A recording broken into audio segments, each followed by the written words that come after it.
after this, but that's fine. Tim Kelly, Joe Graves, Senator Roger Kahn, Ronna Romney for showing up. The owners of this facility, Greg and Lori Van Boxel. Where are you guys at? You got your honor somewhere. They're down here. They've put on one heck of a show for us. And really quick, the last couple here, a couple of my family members and friends are in the back row making faces at me. I'll pay you guys back for that one. But other than that, thank you for coming. And if you are not a member of the Saginaw or Genesee County Republican Party, we plan on doing more events like this. We're looking at getting a few other candidates. We can't tell you who yet, but once we get them, we'll let you know. So please join your local party, and thank you very much for coming out, guys.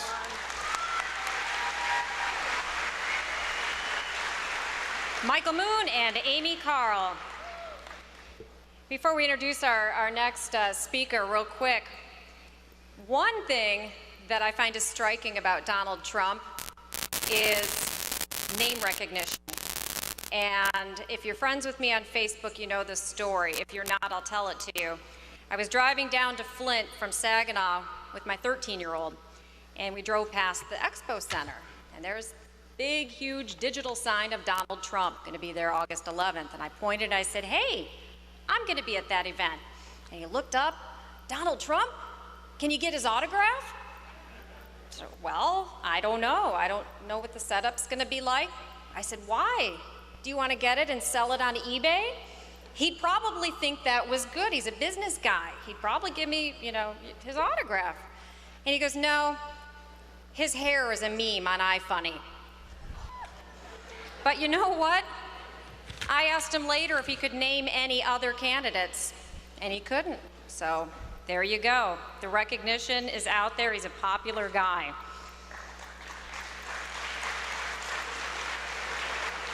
And we're glad that he could take time to come and join us tonight.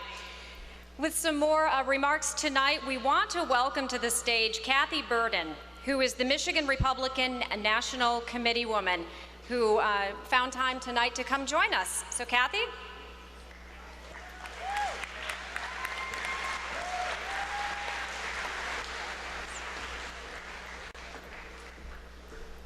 Oh, it's so nice to see such a great crowd here tonight. Just a few days ago, I was at the national debate in Cleveland in person with a couple other people from our state, and I wanted to say that, do you know that 24 million people watched our Republican candidates in that debate?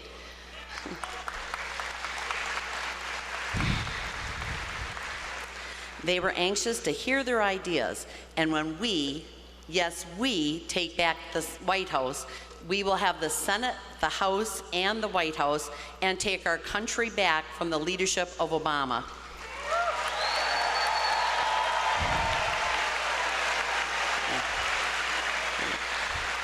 No more Obamacare.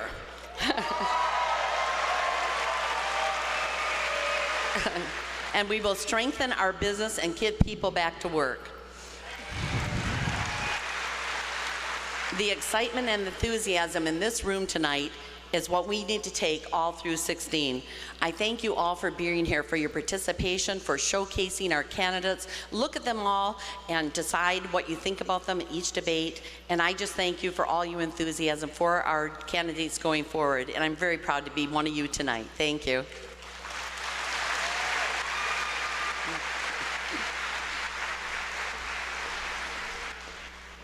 Thank you, Kathy, so much for your remarks. And now it is an honor for me to welcome to the stage next is the Michigan Republican Party Chair, Ronna Romney McDaniel.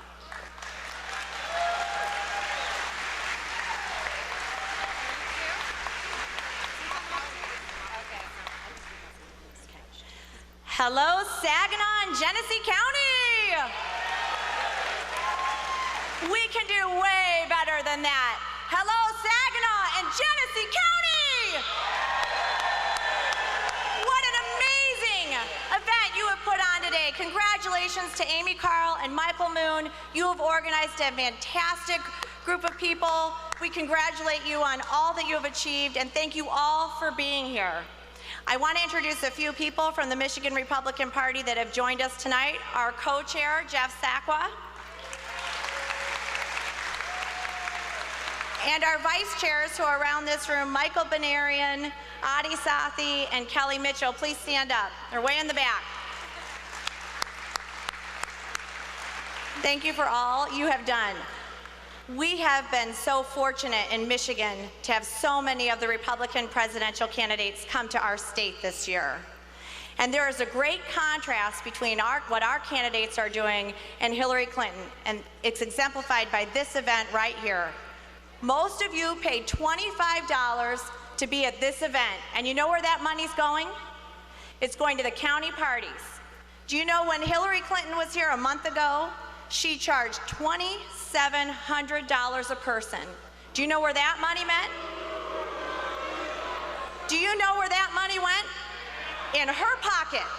In her pocket. $2,700 to hear what her ideas are for this country, and no average voter can cross her velvet rope. That is more than the average Michigander makes in a month. In a month. We are so blessed to have all these candidates come to Michigan. The Democrats are about division. Our party is about addition.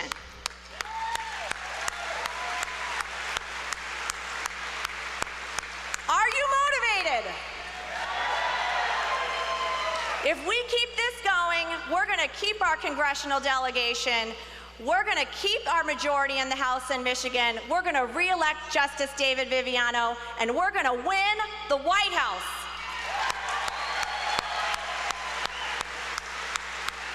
And if all of you in this room commit to letting our purpose unite us, then we're going to get to say collectively to Barack Obama and Hillary Clinton and the failing policies of the Democratic Party, you're fired. Thank you.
Ladies and gentlemen, please welcome the next President of the United States, Donald Trump.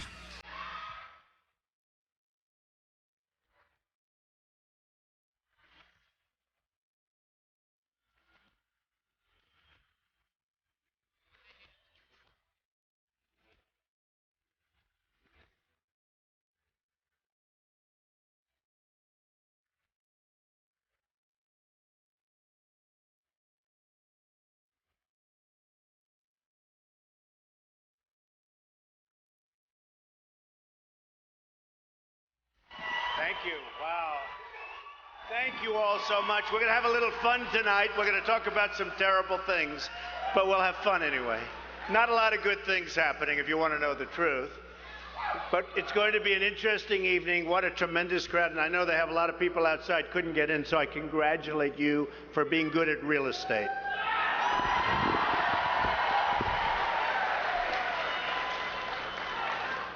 So I came over today, and I'm reading the newspapers, and what have I been talking about for years? China devaluing their currency. So they did it again to us today, folks. They're taking your jobs, they're taking your money, they're taking everything. And by the way, we owe them $1.4 trillion. How do you do that? That's like a magic act. We owe China $1.4 trillion. And I love China. Nothing wrong with China. Their leaders are so much smarter than ours. Mexico's leaders are so much smarter than ours. They laugh at our people. They tell me, because I have, as an example, with China, they buy my apartments. They spend $50 million, $40 million, $30 million, $15 million, they're the cheap ones. When I sell a $15 million apartment, it's like, China pays so much money to Trump. I have the largest bank in the world from China. They're my tenant. I don't have to worry about the rent, believe me. Many, many, many times, you take our biggest bank, Citibank, take JP Morgan Chase, many, many times the size. And you know what?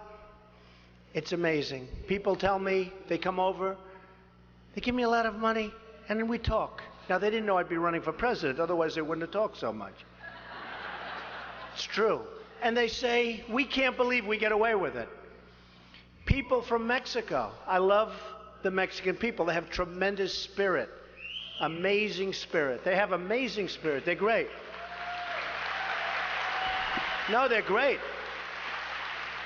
And I was just telling the press, there was a poll in Nevada that was just done. I'm leading in the Hispanic vote. And I'm going to win the Hispanic vote. It's true.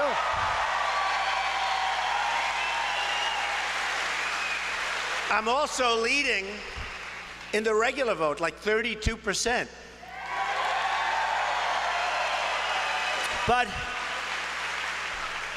when you look at what's happening, whether it's Mexico or China or Japan or Vietnam, which is doing unbelievable business right now, their leaders are so smart and so sharp and so much more cunning. And I use the word cunning a lot because the word cunning is very important. They know what they're doing. And we have people, they're babies. We have Carolyn Kennedy in Japan. I saw it on 60 Minutes. They said, how did you get the job? Well, I went to the White House. I mean, this is pretty much the way it is.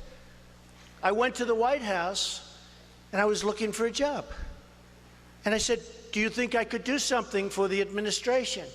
And they said, oh, how would you like to be ambassador to Japan? And she said, really? Wow. Are you serious? This is what we have. So here's what I did. I called Carl Icahn last week. Great guy. Killer. We don't care. Do we care that he's a killer? Does anybody mind? He's a tough cookie. But he's a friend of mine. I said, Carl, if I make it, and we're leading in every poll, which is really amazing. You know, it's been a very exciting couple of weeks.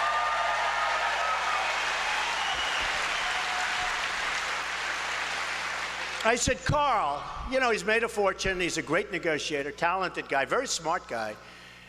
went to Princeton, one of the top students at Princeton. A lot of people don't know that about Carl. And there are other people like Carl that are brilliant people and great negotiators.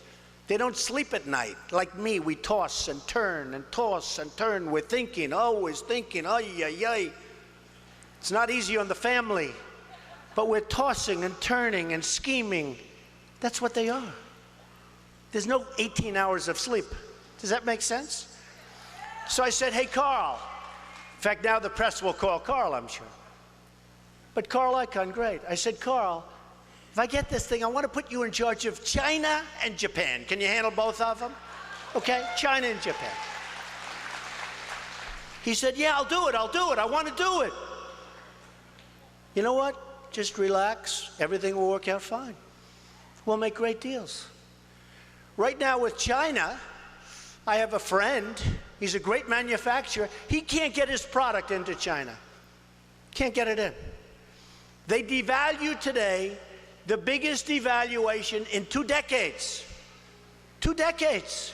Now, you know what devalue means, right? Devalue means suck the blood out of the United States. That's what devalue means, okay? Our companies won't be able to compete. They can't compete now. And what happens is they send their product over, no tax, no nothing.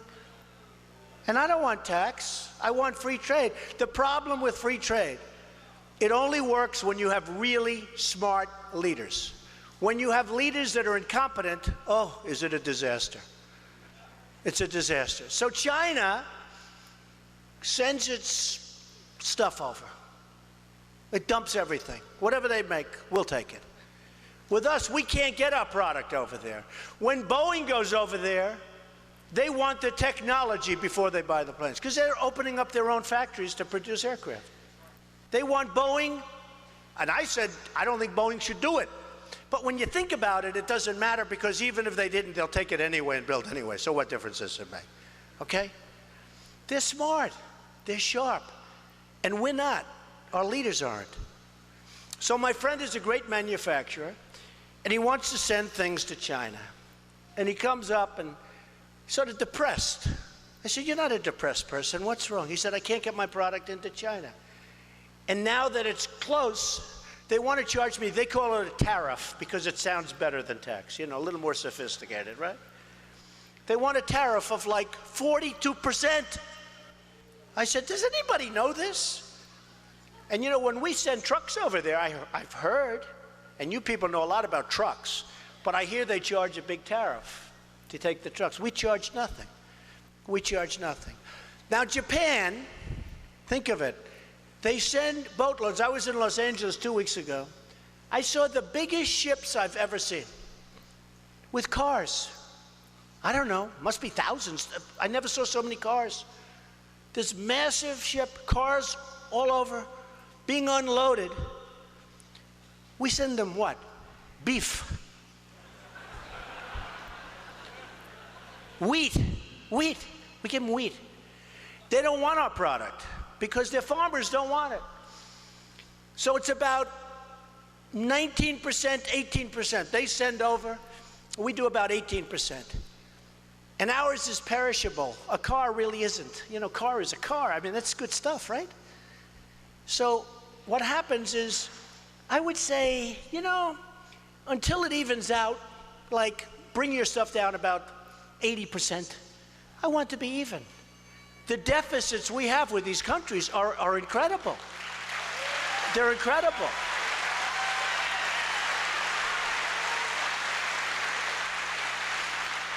The deficits are incredible. The deficit with China is mind-boggling. We had a GDP first quarter where we went down. In other words, we're a country with more people pouring in, many of whom are illegal, by the way. And if it weren't for me, the words illegal immigrant wouldn't be spoken right now. I really believe that. I really believe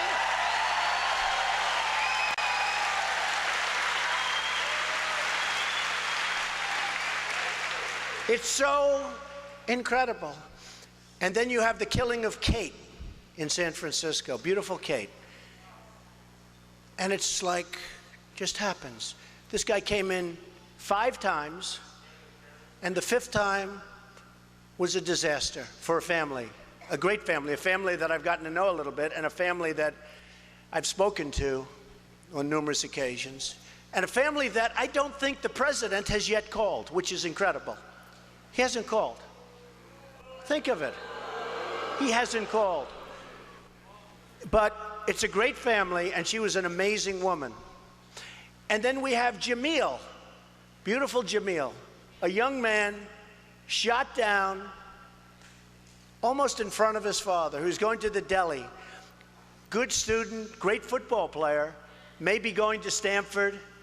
The apple of his father's eye, who is a great guy. We had a news conference together. The father is like this incredible guy. Loved his son more than anything in the world, more than anything. And his son came back from the deli, and he called the father. He used to call him old man. Old man, I'll be there in 3 minutes. From the deli. This beautiful kid. And an illegal immigrant took a gun, put it up to him, shot him, and then shot him a couple of times when he was laying on the ground with his hands like this. Right through his hands, he shot him. And we have sanctuary cities, and we have all sorts of methods, and it's so incredible. I've gotten to know so many families through what I'm doing. I've gotten to know so many families that are devastated, that will never be the same. You can never be the same. And so you look at that, and what we do, and what we have in terms of our leadership. And believe me, other countries are sending over people that they don't want. They don't want to use their prisons. They don't want to use it. They say, why should we use our prisons for many, many years to house really bad people when the United States will do it? The problem is they come over, and by the time they get into our prison, lots of bad things happen. So we have to build a wall. The wall.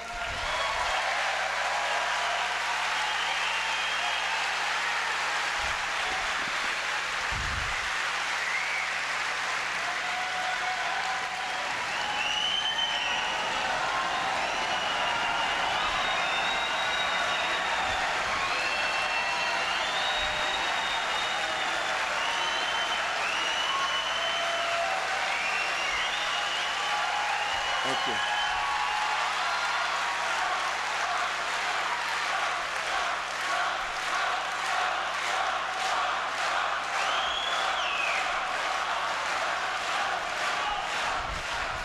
The wall will be big, it will be powerful.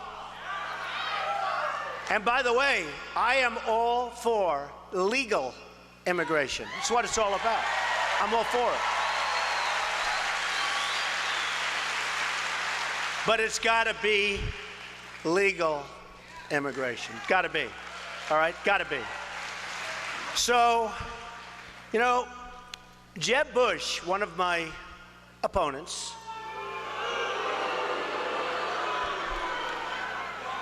I noticed he's not doing very well in the polls. I've actually noticed. Hey, look, remember this. Remember this. He's gone to my friends, many of my friends, and he's raised $114 million. And he may, you know, right now he's not doing well in the polls, right? Okay. So he may be doing very poorly in the polls, but he's got 114, even more than that, to spend. But just remember one thing. They'll make commercials. They'll be building him up like he's wonderful. Remember, coming in as an illegal is an act of love. Remember that line? An act of love. Tell that to some of the families, that it was an act of love. Tell them to some of the families that are devastated that that was an act of love. But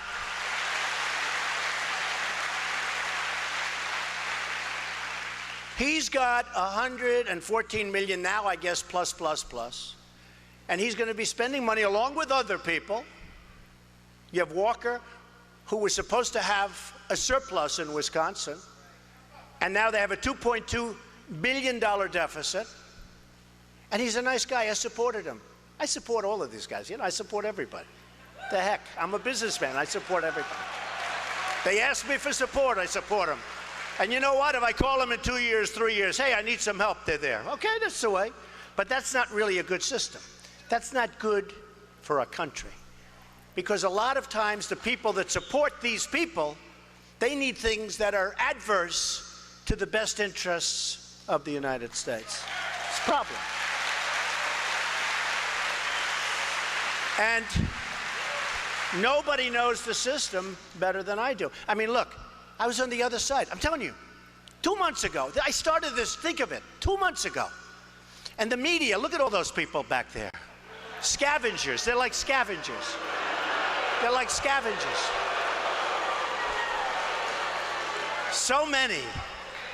Hello. No, I see a couple that I really like. There are some that I really like. But the media doesn't tell it like it is. The media just doesn't tell it like it is. You know, I tell...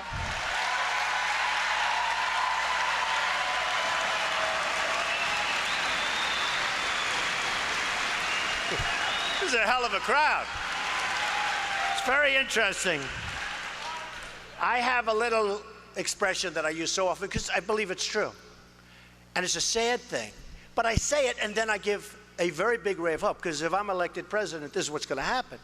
But I start off by saying, the American dream is dead, but I'm going to make it bigger and better and stronger than ever before. Okay? I say that. I say that. So I say it, and I say it a lot. The American dream is dead. I'm going to make it bigger and better. It's like supposed to be a positive thing. So the American dream is dead, which we know very much it is. But I'm going to make it bigger and better, stronger than ever before. Right? So I go home and I see my wife. And she says, Melania, she'll make a very beautiful first lady, I can tell you. And a great first lady. She's got a great heart. Great heart.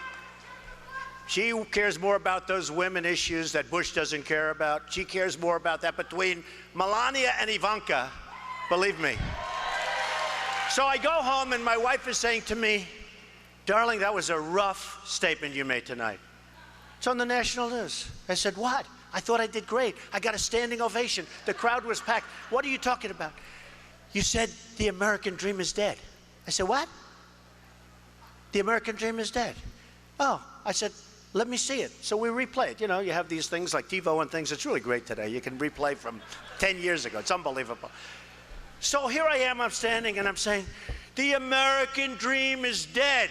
Cut. Off to the next story. I say, that's terrible. It's terrible. No, it's dishonest. Okay, it's very dishonest. It's true. It's very dishonest. Oh, could I tell you stories about the media? You know, I've always found the financial, because with financial it's a little bit easier to figure, but I've always found the financial media to be pretty good. You know, you have some guys there too, but pretty good. But the political media and the coverage, wow, it's tough. And I tell it to people because I want you to know a lot of times what you're reading isn't just not the truth. It's just not the truth.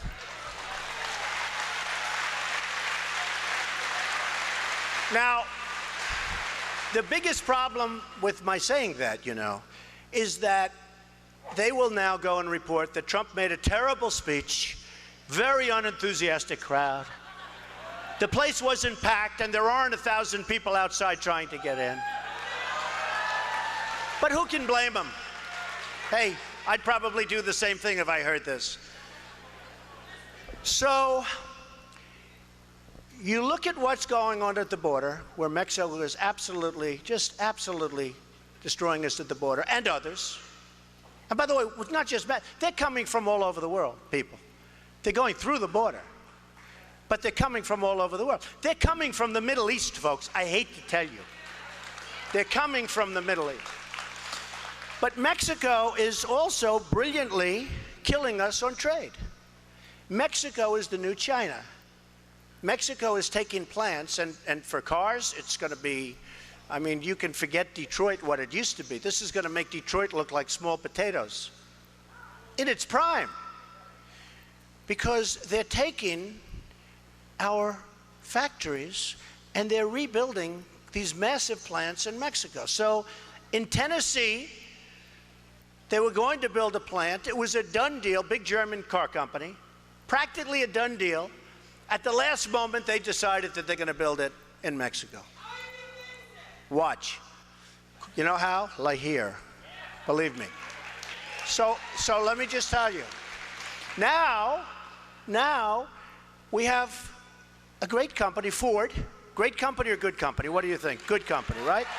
I like it. I don't blame them. I don't blame them.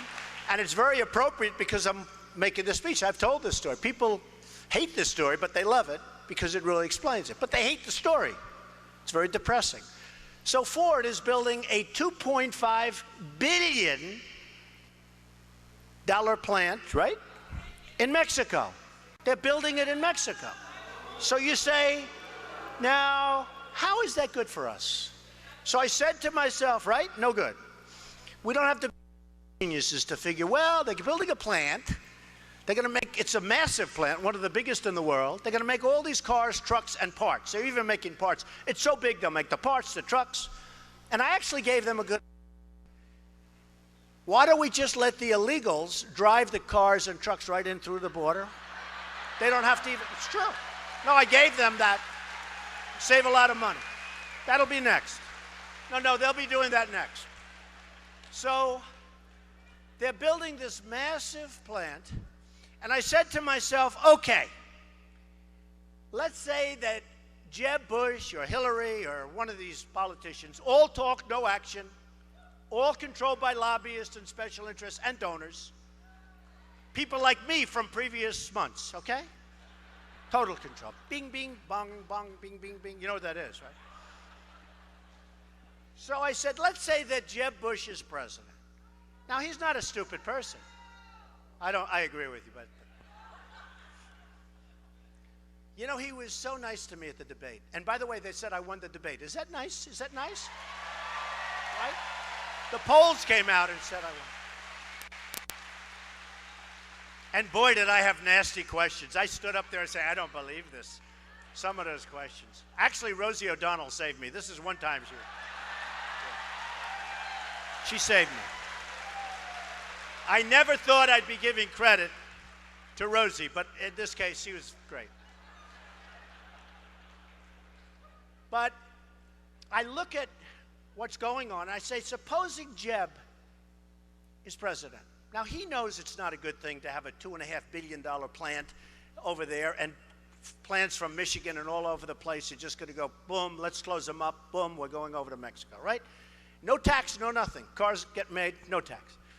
So I said, what would Jeb Bush do? He'd probably say, that's not a good thing. And if he ever said it strongly, which he wouldn't because there's no energy there, no energy. We need energy. We need tone, you know, tone. We need tone. It's true.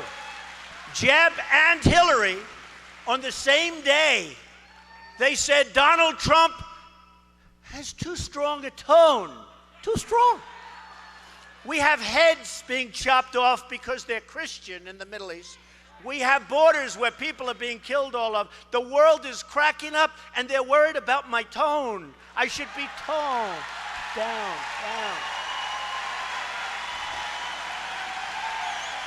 Sad. So sad. It was an amazing thing because he mentioned it and she mentioned it the same day. And I say, they're so wrong. I don't like their tone. There's not enough energy. There's not enough enthusiasm. There's not anything. It's just like, bleh. So I said, what would Jeb do? And Hillary, and by the way, all the politicians, just let's use one as an example, okay? All of them, because they're all controlled, 100%. So he'll say, I don't really want to let the plant be there. I want it built in the United States. We say, oh, we have a great president. But then what happens? He gets a call from one of his fundraisers, and they say, Jeb, you can't do that. You had Ford make contributions to you. You had other people make contributions to you, and they want it to happen. You have made special interests. You had special interests. You have your biggest lobbyist represents Ford. He gave you $1 million. You can't possibly do that after he raised all that money for you. And you know what he's going to say? Then go back to sleep, okay? No, that's what he's going to do. And the plant gets built. Believe me, 100% that plant gets built, 100%. All right? So now let's say it's President Trump. Ladies and gentlemen, President of the United States, Donald J. Trump.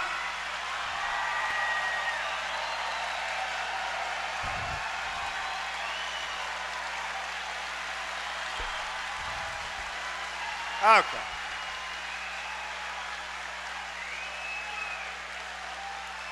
Enough about me. Let's talk about you. Okay, so what's President Trump going to do, right? Well, I don't have anybody giving me money. I don't need anybody's money. You know, hey, they all said I'd never run. Then they said I'd never file my big form. Then they said I'd never file my financials.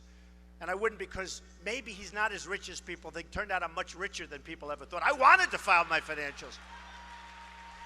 I loved it. I wanted to file them. It's one of the reasons I'm running. I wanted to file my financials because now everybody's talking. He's really rich.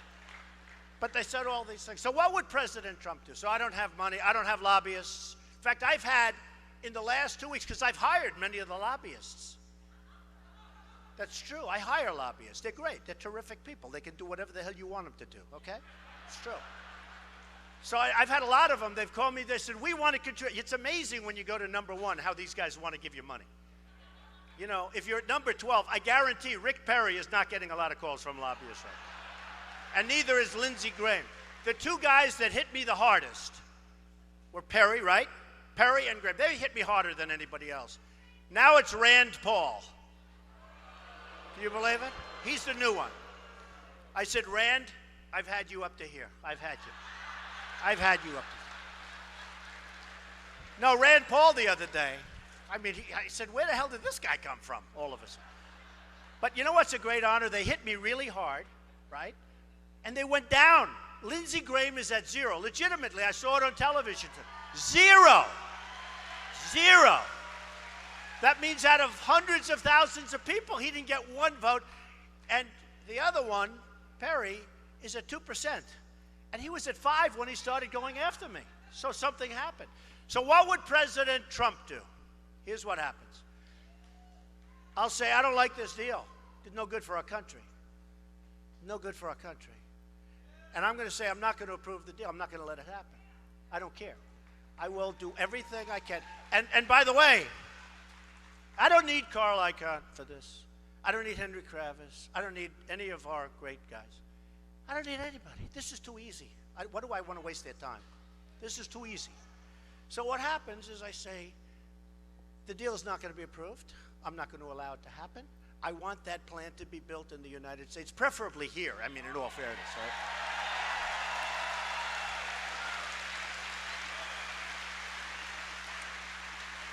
And here's what's going to happen.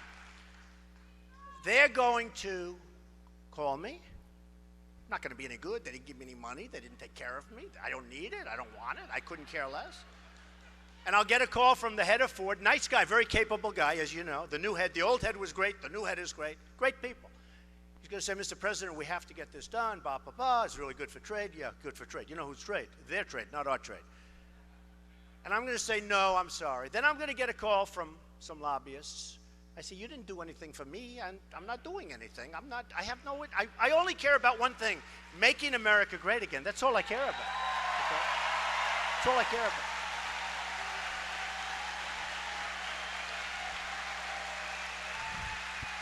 So my only question, I only have one question, is do they move the plant in the United States the same day, or will it take maybe a day later? Because that's what's going to happen. It's not even a doubt, okay? And we'll end up with a plant in the United States, and we'll create jobs, and that's what we have to do, because we're just losing so many ways. We don't have victories anymore. We just don't have victories anymore. So let's look at another thing. Let's look at this horrendous deal that we're making with Iran. Now think of it. Think of it. So here's a problem before we even start. Even if the deal doesn't get approved, and believe me, I think it probably will. I think Schumer, who I'm very close to Israel, but Schumer comes from New York, very close. I have a great relationship, far better than our president has, that I can tell you. But who doesn't? I think Schumer did it with a wink. Not a bad guy, smart guy.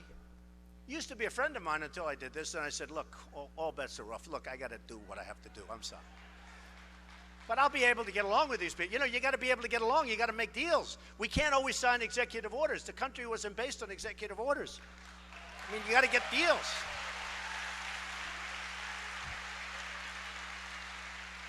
So I pretty much believe, I mean, I really know the New York City. I think they gave Schumer a little wave off. They said, look, you go ahead, oppose it, and this way you're friendly. And he has a large Jewish constituency, to put it mildly, the largest. And they said, look, you go ahead, go against it. We're going to win by, you know, one vote or something anyway. And this way you can have either that, or they're going to really take away all his power, one or the other. But I think it's the first. I think he probably got a pass, and I think that's the way politics works, and it's not so nice, but that's the way it works. But you take a look at this Iran deal, and this deal is one of the more incompetent things that I've ever seen. It's going to lead to nuclear proliferation. You're going to have countries that weren't even thinking in terms of nuclear are going to go nuclear. You're going to have money thrown around, and they have plenty of money in plenty of these countries, believe me, big, big money. You're going to have nukes all over the place where you never thought. This whole thing with, you know, there are a couple of things. Number one, here's bad. And I heard this the other day, and I couldn't believe it. The $150 billion and the billions and billions of dollars that go to Iran. If the deal doesn't get approved, they still get the money. You ever hear this? You ever hear? They still get the money. Okay? Think of how bad this deal is. We gave up everything. For what? We should have doubled and tripled up the sanctions and negotiated a real deal. Now,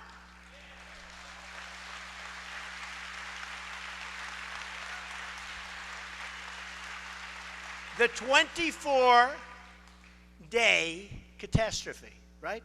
24 days. What people don't realize, before the clock starts ticking, you have to go through a whole process, like a mediation. It could be forever. It could be forever. And I could just see they're doing nukes all over the place. They get the notice. They fight them here, keep fighting. Then the 24-day. By the time you get in there, you have a nice, beautiful space like this, except the floors will be painted nicer. Battleship gray, beautiful. There's no nukes in here. Battleship, you know what I mean? When I was little, I used to always paint my garage floors battleship gray for my father. Battleship gray. They'll be beautiful, nice, shiny battleship gray. It's so crazy. And you know, one of the things that nobody understands, and especially me, I wrote The Art of the Deal. Has anybody read The Art of the Deal? So, one of the things I don't understand, we have 4 prisoners over there. Used to be 3, now it's 4. Actually, when this long negotiation started, it was 3. Since the negotiation, this is the longest negotiation. Did you ever see a negotiation last so long? Right? Oh, he's got The Art of the Deal. Hold that book up, please. Okay. One of the great books. That's my second favorite book of all time. Do you know what my first is? The Bible. Nothing beats the Bible. Nothing beats the Bible. Not even The Art of the Deal. Not even close, okay? But you say to yourself, how do we have these 4 people, was 3, now 4? How do we have it? So at the beginning of this negotiation, first of all, you got to increase the sanctions. Then they say, oh, the other countries wouldn't do it. Well, it's called leadership. You got to get them to do it, because this deal is crazy. And you know, those other countries are very much, they need us for lots of things. We have a lot of strength with those other countries. But you know, when you get them and they say no, who wants this deal? This deal is a disaster.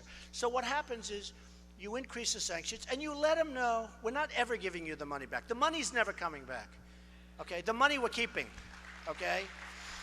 You're keeping. And you know, people are saying, just like the wall in Mexico, these stiffs, these politicians, they're stiffs. You know what a stiff is? Stiff is a person, I've seen to these wealthy people in the front row, you know what a stiff is? A stiff is a person you will not hire. That's what a stiff is, okay? And these stiffs, they say, isn't it horrible? Trump says about the wall, or Trump says he won't give them the money. Isn't that ridiculous? And now they say, we didn't want to ask for the prisoners because they thought it would be too complicated and would complicate. Think of this.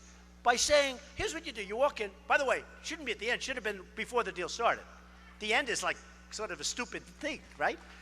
So you walk in a couple of years ago, long time. I mean, it's forever. World's longest deal. And by the way, this is called tapping. Tap, tap, tap. You know, the Persians are great negotiators. A lot of bad stuff has happened during this 2 years, believe me. A lot of things are being discovered over there. And it all has to do with nuclear. During the tap. I do that too with the deal. I don't know if I want it. Maybe I do. Maybe I don't. Tap, tap, tap. I tap these poor guys along. Then I say, yeah, the market's not so good. I'll do it. I won't do it. They're tapping us along. They're tapping us along. So now I say to myself, on the prisoners, fellas, and I mean literally in 2 minutes I would have had them out. I say, fellas, I would have had them out. I would have had them out. I mean, we have a guy named Kerry. I think he's actually probably a nice guy. He's 73 years old. He goes into a bicycle race, and he breaks his leg. I promise you that I will never enter a bicycle race during a major negotiation.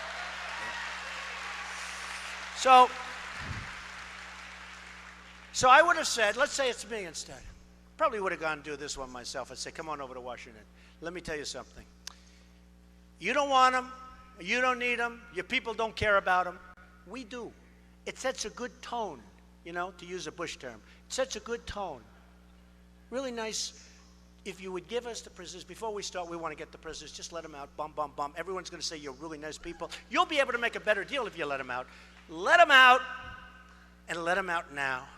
And if you don't let them out, we don't want to even negotiate. Because you know what that is? That's like a sign of bad faith, right? If you can't get that. So they would give it. I don't say as sure as Ford. I gave that 100%, right? I would say this 99%. But if they didn't give, we don't even start. And then we just ratchet it up, being more sanctions, right? That's right. I love that lady. She keeps holding up that art of the deal. I love her. But we just keep ratcheting it up. They will give them, and we'll make a much better deal than we made, and we'll have a real deal.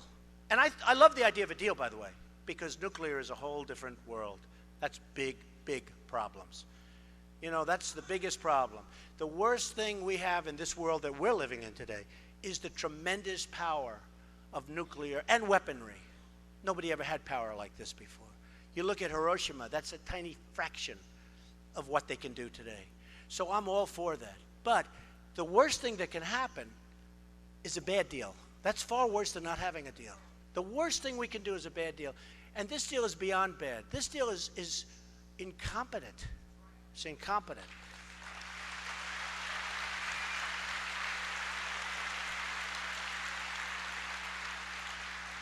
So I would get the prisoners back, and I would make a great deal. And you know what? They'd be happy. I'd be happy. We'd all be happy.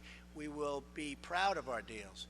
You know, one of the magazines said I've done a great job with branding. Of course, it's a lot easier when you're not running for office. You know, this branding when you're running for office is a little tough, because if you get 55% of the people love you, 45% don't. That's pretty good. You win in like a massive majority, right? But they say I've done a good job with branding, and somebody said, boy, if you could do some branding for the United States, because we have a country where the brand has been so badly hurt. Think of it. The brand, this great country that we love. A friend of mine spent a lot of time in Czechoslovakia, which was a communist country. And see, a lot of people, Czechoslovakia. And they used to be so proud of the United States. And while that country was communist, people would take dollar bills and $10 bills, and they'd put them on the windshield of their car to show how proud they are, how much they respected the United States. I said, I never heard that story. He said, yeah, you'd go around all over these communist countries, and they were so enamored with the United States that they'd put money, bills, on the window with Scotch tape, and they'd put them on, and they were so proud to have it in their car. You don't have that anymore. We don't have that anymore. We have so many problems. Obamacare is a disaster. It has to be repealed and replaced. And we can have such a good system. Obamacare, do you see what's happening to your premiums? They're going through the roof, 50%, 55%. You look at what's going on.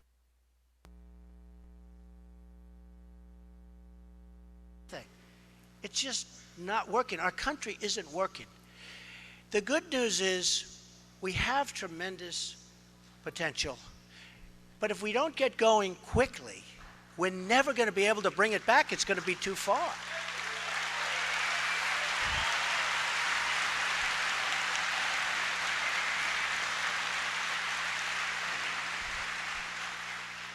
One of the things we have to do, I'm in the real estate business, I'm always getting listings, a base is for sale, something's for sale, a military something is for sale. It's always military. I say, are we going to have anything left?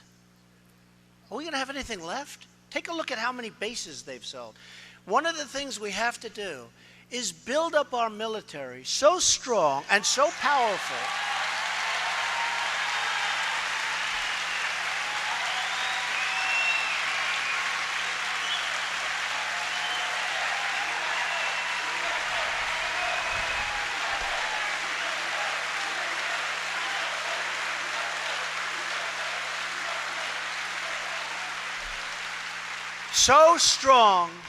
and so powerful that nobody's ever going to mess with us. We'll never have to use it. We'll never have to use it. And we can do that. We have the great technology. We have everything. But we're not doing it. We're cutting back on military, which is probably one of the worst things. You know, it's interesting. We would make it so powerful that, yes, it will cost money. But if we don't use it, we'll save a fortune because we won't have to. Putin, who I would get along with very well, I'll be honest with you. He can't stand Obama. Can't stand him. Can't stand him. I actually get along very well with people. People say, oh, is he a nice enough person? A woman comes up the other day, and I made a speech, and everybody was going crazy, and she got up and said, but Mr. Trump, do you think you're nice enough to be president? Are you a nice person? And I said, I think I am. I love people. I love charity. I love a lot of things. I think I am. But I said, but you know what, ma'am? I really think this is going to be an election. People are fed up. This is going to be an election on competence. It's competence. It's going to be an election based on competence. So I want to build that military so strong where Putin 2 months ago said something I never thought I'd hear from Russia, from a major country. He started throwing around the nuclear word. He said, essentially, they better not play around with us too much. We're a nuclear power. We have nuclear weapons. I couldn't believe I was hearing it. Just the mention of it was so bad. And our weapons, we don't even know if they work. To show you how stupid we are, they did a major television program, 60 Minutes, I don't know if anybody saw it, where they go into the silos. The stuff is old, it's rotted, the phone systems don't work, the wires going to the phones are all, they don't even know if it works. And I said, if I were Obama, I wouldn't be showing that. I wouldn't be showing it.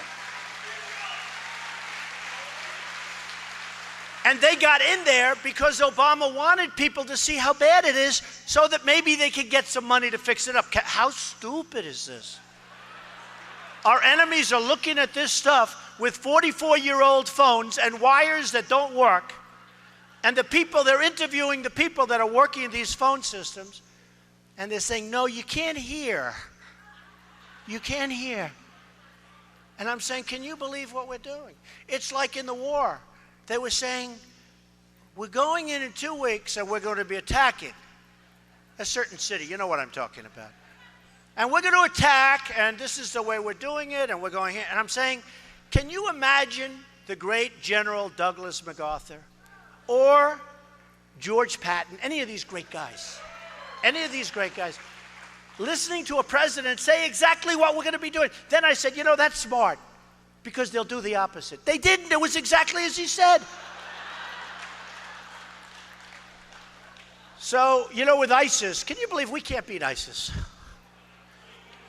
No, can you believe it? So I didn't want to say, because I really think I'm going to win. I mean, you know, I'm an optimist. I think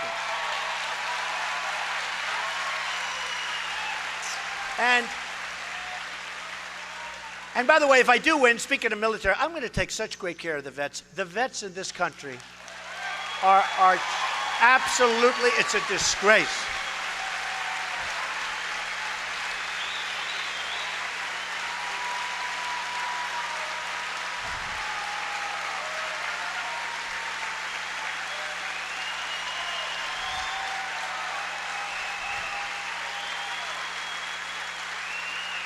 You know, 2 weeks ago on Wednesday, they had the longest wait in the history, recorded history of the vets waiting in doctor's office. And in one case, somebody waited for 5 days. 5 days, think of it. Look, we're really spoiled, most of us. We go to a doctor, if I have to wait 12 minutes, I'm like incensed. I'm going, what kind of a doctor is this? And these are people that can be really helped through the right pill or the right medicine or a small operation. We're not even talking about the big stuff. They had to wait 5 days. In one case, a man waited 6 days to see the doctor. And when he finally saw the doctor said, I can't see you, I'm going on vacation. Now think of it. No, think of it, how bad it is. And this is our politicians, all talk, no action, politicians in Washington. Okay? They do nothing except talk. And the money we spend is incredible. It's like the money we spend on the vets is incredible. We can take such great care of them. I'm going to make that one of my priorities. The military, the vets, and jobs. And jobs. And believe me, I know how to do it. I know how to manage. I know how to manage. Because it's management. But we're going to take care of these people. We're going to take care of this country. This country is going to be great again. We are going to make this country so strong, so powerful. You're going to be so proud to be a citizen of the United States.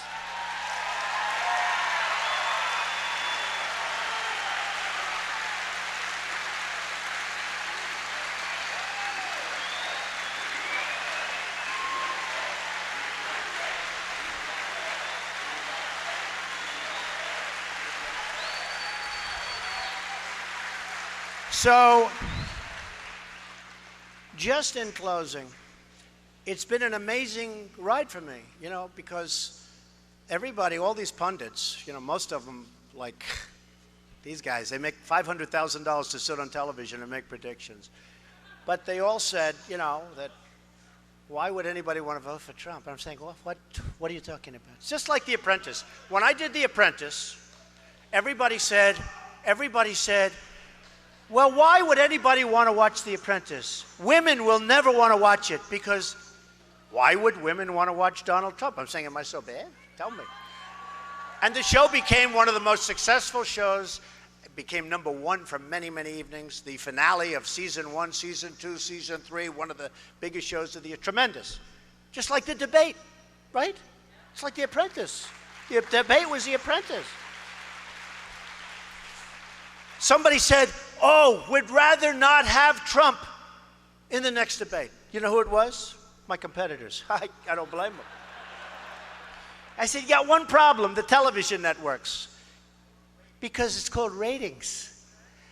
But it's like The Apprentice, and then The Apprentice became this big success, and one of the critics said, well, that show won't work. And you know, it was just signed to a 1-year contract, and everyone figured it would fail. Well, it went on. It became this tremendous monster. And I was very proud of it. And I saved the reviews. I saved all of the stuff. It's the same thing now. And by the way, NBC, just so you understand, NBC hates me. I made them a fortune. But you know why they hate me? Because at the upfronts 4 months ago, they renewed The Apprentice. They gave it a big, beautiful renewal, 28 shows. I think it was 28, but a lot. That's a lot of money. Because in my documents, you saw that I put down how much money I make with The Apprentice. $213 million they paid me. Can you believe that? That's a hit. That means I'm a star. That's a star. No, think of it. And nobody, but that's what I made. I mean, you know, I have to certify these numbers, 213.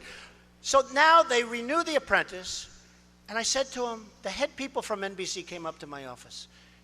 and the head people from Comcast, NBC. And the reason I tell you this, they're going to check every one of these statements, the press. And if I'm wrong on any, if they weren't up, there's going to be a headline tomorrow, the Comcast never came. By the way, the head person at Comcast, you got it? And the head person at it, they came up to my office like 3 months ago, and they said, we renewed The Apprentice. I got a call from Mark Burnett, who's a great guy, from Survivor, et cetera, et cetera. And he's the guy, we did this thing together. He said, Donald, they renewed you. You're the only guy that isn't taking a renewal for a major primetime show. I say, Mark, I'm going to run for president, and I'm going to make our country great again. That's it. So, NBC is very angry at me, but here's the good news. I am really enjoying what I'm doing. I love meeting the people. I love meeting the vets. I love meeting the military. I've been meeting people that I would have never met before. I love people. I love this country. We are going to make it so strong and so powerful and so respected all over the world. We're going to bring our jobs back. We're going to bring our money back. We're going to save Social Security. You are going to love President Trump. Thank you very much, everybody. Thank you. Thank you. Thank you. Thank you very much. Thank you. Thank you very much, everybody. Appreciate it. Thank you.